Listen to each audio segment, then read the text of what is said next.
All right. So I want to make a quick video on a panel that I'm sure a lot of you have never even seen before. Some people may not even know that this panel exists. It's a Silent Night panel, and it's actually a pretty cool panel once you look at it and get to know it. It is something that was very short lived, and it's something that you don't really see at all. It's very few and far between. I was lucky enough to receive this panel after it was removed from service because it was incapable of supporting all of the new devices that were going in. So here's the panel. This is a Silent Night 5600 5-zone addressable fire alarm control panel. Now, it may be a little weird to hear 5-zone addressable.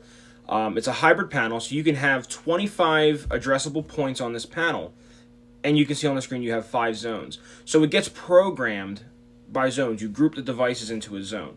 So, for example, the way I have this set up is Zone 1 is the basement, Zone 2 is the first floor, Zone 3 is the second floor, so on and so forth.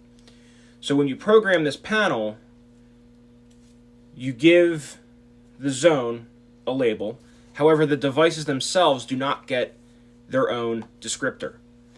It will say point 1, point 2, and it will give you the input zone. It would say, point ID 23, basement or third floor. So it's a very small panel. It's the same can and same layout as the 5700 and the IFP 50 board. Once we open it, you'll see that the cans are identical. The only thing that is different is the door.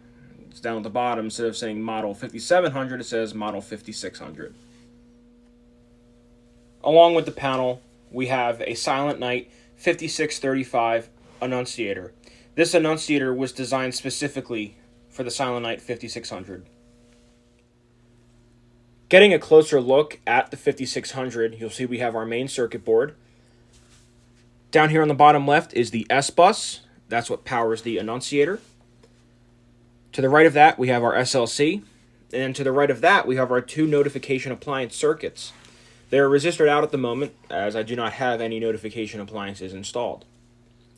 For our buttons, we have Acknowledge, Signal Silence, System Reset. Up on the top, you see we have Zone 1, 2, 3, 4, 5 Disable. Next to that, we have NAC 1 and NAC 2 Disable. Then we have our Jump Start, Walk Test, Drill, Alarm ID, Supervisor ID, and Trouble ID buttons. So the way this panel gets programmed is through this Ethernet port right here.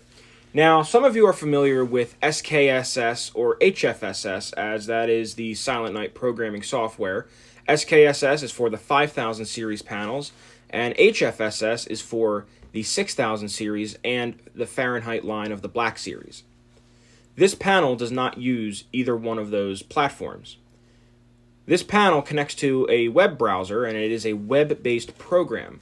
So we plug in an Ethernet cord into the panel, and we type in the IP address in the web browser. And once we do that, the panel will connect, and we will have access to the web-based programmer. Now, you have to be connected to this panel via the laptop in order to program it with the laptop. I can't be at another location and write a program for this panel and then come to the site and download it. I physically have to be connected to the panel. So I do like SKSS and HFSS, where you can have a copy of the program. Say the panel dies and you have to replace it. So instead of spending days at the site programming, you have the program you can download into the panel.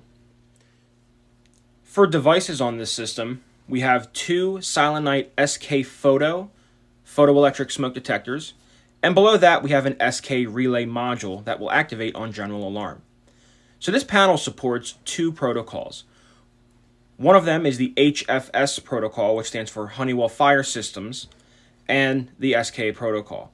The HFS devices were also short-lived, and I have actually never seen them in the field before. I'm not even sure if they're around anymore because they are very rare. So what we're going to do is we will activate one of these smoke detectors with a magnet, and I will show you how the panel operates.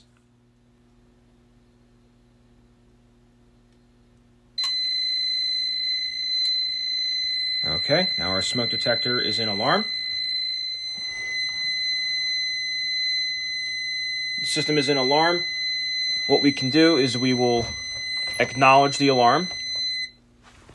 You can see right here, we have two LEDs. That tells us that both of the notification appliance circuits are active. And that was zone 1 that went into alarm. So I'll move the camera up so you can see it. So zone 1 is in alarm, and NACS 1 and 2 are active. We'll come over here to the annunciator. Now, one thing that's cool about this panel is anytime I press a button on the annunciator, the panel also beeps. So, listen. Pretty cool. So, floor 1, point ID 21. That's as descriptive as it's going to get. It's not really going to tell you anything else. Just what zone it's on. And then you have to go and find the device. So that's why a lot of these old devices, they would label them because it's easiest. Or they'd have a list of devices and their location at the main panel. So what we'll go ahead is we'll silence this guy. Okay. Alarm silence. And then we'll take this key out. Same key as the Silent Night panels and everything. It's a 1347 key. Come back to the panel. And we will hit reset.